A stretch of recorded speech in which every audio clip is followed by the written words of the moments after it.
早新聞報導。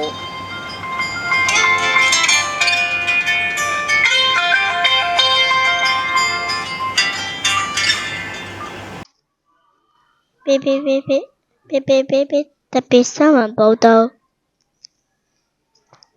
近日發生多宗外遊人士感染諾如病毒嘅個案，防護中心呼籲市民外遊時提高警覺。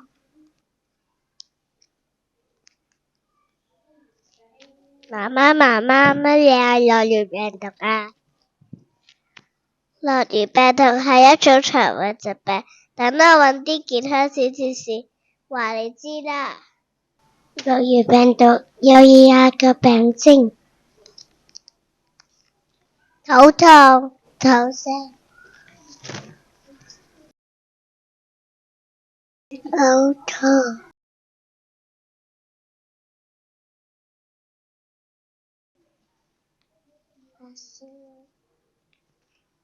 發燒、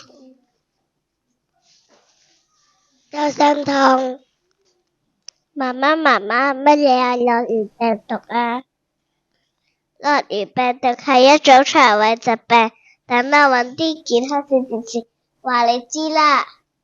諾如病毒會透過未煮熟或者感染咗病毒而傳染俾人，手仔接觸過病毒都會被感染㗎，手或者接觸都會被染㗎。雖然諾如病毒咁可怕，但係我哋都有方法避免病毒入侵我哋嘅身體。等我哋搵下啲健康小知識話你聽啦。記得要用梘液洗手啊，仲要捽手指啦。沖乾淨手，唔好再嚟摸啊！記得唔好擺手仔入口啊！亦都唔好着眼睛啊！唔好摸鼻哥啦！日日沖涼洗頭換乾淨嘅衫啊！避免食生嘅食物同未煮熟嘅食物，食物要徹底煮熟先可以食啊！同朋友出街食飯要記得用公筷啊！記得要打開窗口，保持空氣流通。而家個衛生用稀釋漂白水消毒。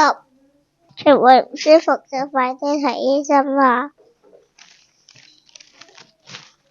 記得要戴返個口罩。